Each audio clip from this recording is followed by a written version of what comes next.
అందరికీ నమస్కారం.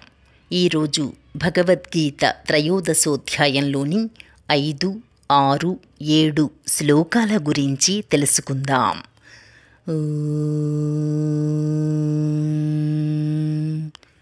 శ్రీకృష్ణ పరబ్రహ్మణే నమః. శ్రీమద్భగవద్గీతా అథ త్రయోదశోధ్యాయః.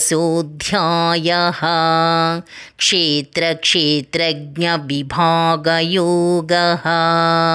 శ్రీభగవానువాచ.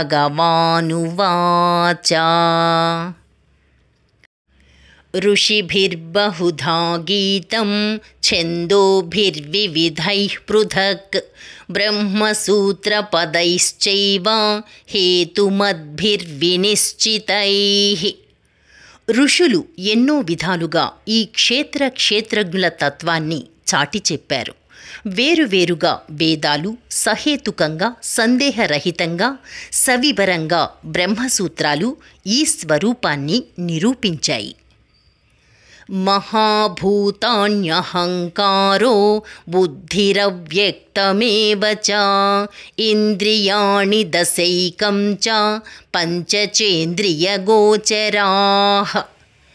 ఇచ్ఛాద్వేషః సుఖం దుఃఖం సంఘాతశ్చేతనా ధృతిః. ఏతత్ క్షేత్రం సమాసేన సవికారముదాహృతం. పంచమహాభూతాలు అహంకారం, బుద్ధి, మూల ప్రకృతి, 10 ఇంద్రియాలు, మనస్సు, 5 ఇంద్రియ విషయాలు, కోరిక, ద్వేషం, సుఖం, దుఃఖం, దేహేంద్రియాల సమూహం, తెలివి, ధైర్యం, వికారాలతో పాటు వీటి సముదాయాన్ని సంగ్రహంగా క్షేత్రమని చెబుతారు. రేపు 8, 9, 10, 11, 12 శ్లోకాల గురించి తెలుసుకుందాం.